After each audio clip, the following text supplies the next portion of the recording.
Today I'm going to be making kimchi fried rice, 4 different ways with things you can easily get from your neighborhood store. So we're going to start with the real basic, simple to make kimchi rice. You can use store-bought items, packaged kimchi, packaged rice, and all you need is a little bit of butter. Open up the package, which is very simple to do.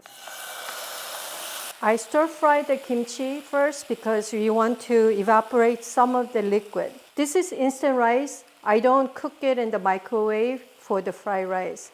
This keeps it nice and fluffy. So just use it as it is. This time turn off the heat a little bit because you don't want the kimchi to be burning. So mix the rice well. And I'm going to add like a teaspoon of butter. Butter will make the rice taste buttery. Before you turn the heat on, mix the rice really well with the kimchi. Okay, so once the rice is well mixed, I'm going to turn back the heat, but not really high, very medium-low. Spread the rice thinly onto the pan. You want to get a little bit of a crust.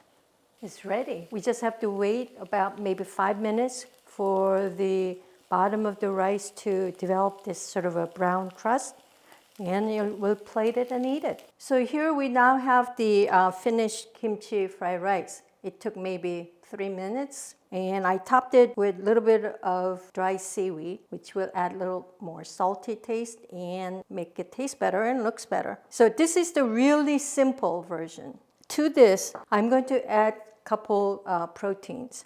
You can add canned spam or canned tuna fish if you have some in the refrigerator, some sausages. One of the difference between kimchi fried rice that we did before and when adding a protein is that you have to stir fry the tuna fish or sausage first before you add kimchi.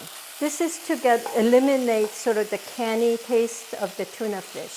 And then I'm going to add chopped kimchi. You toss the kimchi with tuna until you get this sort of a very kimchi smell. And also the kimchi turns opaque. And if you have some kimchi juice, it's good to add some. Then I'm going to turn the heat off and then add the rice. Again, straight from the package. Remember to mix the rice while the heat is off. We're going to add sunny side up egg.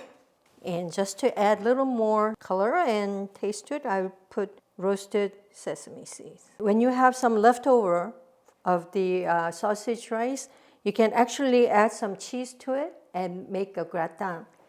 I'm using Monterey Jack here, but you can use Gruyere or mozzarella.